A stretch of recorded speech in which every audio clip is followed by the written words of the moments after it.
ఒకసారి ఒక పిల్లాడు నా దగ్గరికి వచ్చాడు. నేను విశాఖపట్నంలో వెంకటేశ్వర మహాత్యం గురించి ఉపన్యాసాలు చెప్తాను.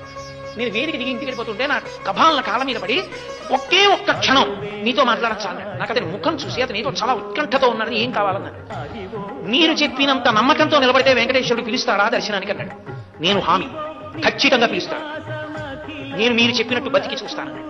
అతను ఒక 6-7 నెలలు పరమ ధార్మికంగా చక్కటి జీవనం చేశాడు. అతనికి తెలిసి ఉండి వెంకటాచలం కొండ మీదకి వచ్చాడు. అతను వచ్చినట్లు నాకు తెలియదు. అతను కొండ మీదకి వచ్చి నాకు ఫోన్ చేశాడు.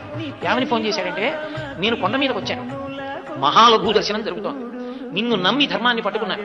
గురువుగారు చెప్పారు, ధర్మం పట్టుకుంటే నువ్వు దగ్గరికి తీసుకుంటా ఉన్నారు. నన్ను కూడా తోసేస్తారా?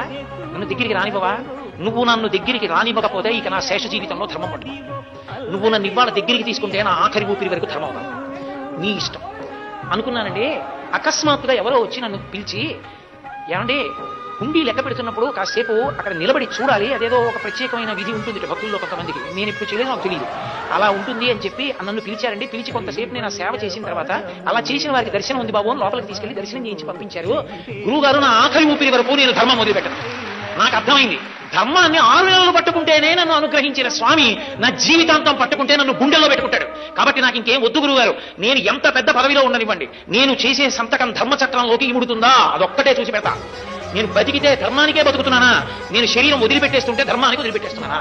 ఇదే నా జీవితానికి పరీక్ష. ఇక నాకు ఇంకొక మాట లేదు గురువుగారు, నేను ఇలా నిలబడిపోతున్నాను.